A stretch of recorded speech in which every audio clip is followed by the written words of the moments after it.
Hello, my name's Vicky. I'm a careers advisor for CXK. I'm here today to talk to you about student finance, specifically around repaying your student finance, how the system works, how long you'll be paying for, and how much it might cost you. Before we start, I just need to let you know that some of the information in this video will change over time. Everything is up to date at time of recording. Some of the figures that I'm going to be talking about will change over time. So depending on when you watch this video, I would recommend that you go and check out the most up-to-date figures at the time that you need them. This video specifically relates to people who are on a Plan 2 loan. Now, if you have started an undergraduate university course in England between the 1st of September 2012 and August 2023, you're likely to be on a Plan 2 loan. If you are starting a university course after September of 2023, there's a different video which you should go and watch. I'm not here to give you opinions or to try and persuade you that you should or shouldn't be going to university. I'm just here to tell you the facts, and then you can decide if this is something that you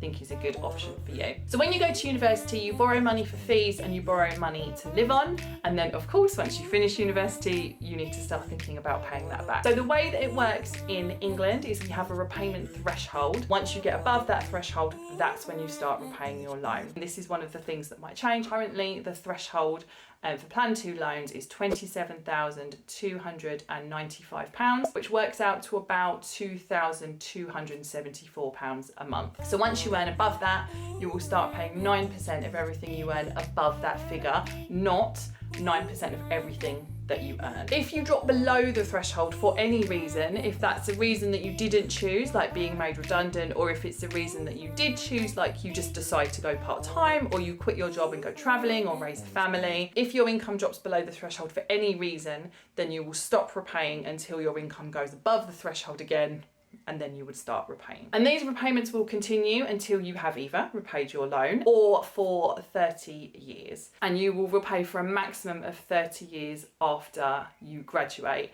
And that is purely based on when you graduated and not your age at that time. Student finance is not like any other type of loan. If you get to the 30 years and you haven't paid back everything that you borrowed, then it just gets written off. Now, with most other types of loans, if you end up not repaying or they get written off, it's a bit of a bad situation. Student finance, it's not really like that. If your student finance does end up being written off after the 30 years, it doesn't have the same sort of negative impact as other loans would. It wouldn't affect your credit score. You'll still be able to get mortgages and other loans and things like that.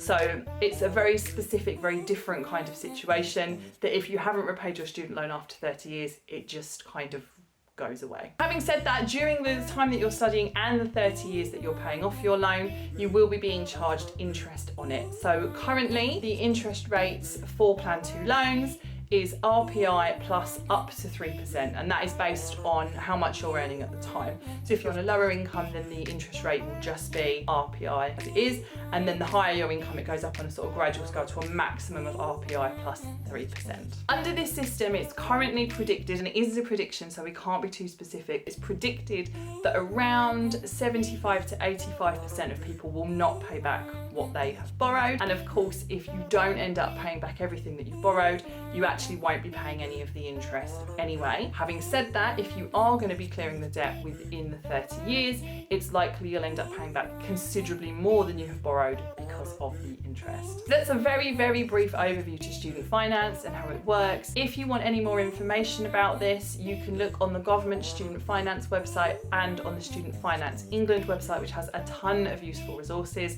There's also helplines you can call, and they're always lovely when I call them. If you are currently at a school, college or university, you can talk to the careers advisor or the careers department there, and they should be able to give you up-to-date advice and information on this as well. Or you can contact the National Careers Service, where you can have free advice from a qualified careers advisor, either in person or over the phone or online, depending on your circumstance. Thank you so much.